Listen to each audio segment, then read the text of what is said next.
on leur demande pas leur avis aux Républicains, puisque on procède pas. C'est pas une proposition de loi, c'est pas un projet de loi, ça passe pas devant le Congrès. C'est ce qu'on appelle executive order, et c'est plutôt un ensemble d'executive orders. Il y en a 10, et c'est pour contourner le Congrès.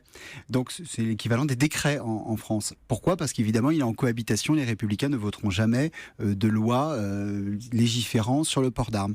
Ça prévoit 3 choses. La première, c'est, si vous voulez, une licence fédérale pour toute personne qui vend des armes, y compris ceux qui veulent le faire sur Internet, parce que sur Internet, on peut acheter très facilement une arme. Et sur ces fameuses foires également. Les foires également, c'est beaucoup plus facile de se procurer dans les foires que par exemple dans une armurerie.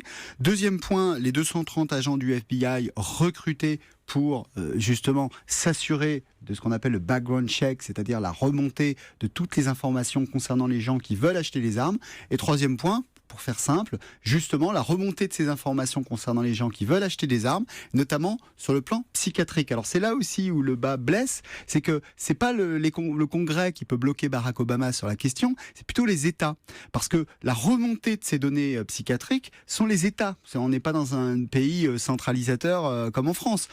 Par exemple, le Texas va pas remonter ces informations à l'État fédéral, sachant que le Texas vient juste, il y a quelques jours, de décider d'une chose, c'est-à-dire que toute personne peut porter une arme à la ceinture, une arme visible. Vous pouvez venir, alors Europe 1, si c'était Europe 1 était à Austin, vous pouvez venir, Loïc, avec votre arme visible, au travailler. Alors sauf évidemment si vous avez un règlement intérieur à votre entreprise qui ne prévoit pas le port d'armes.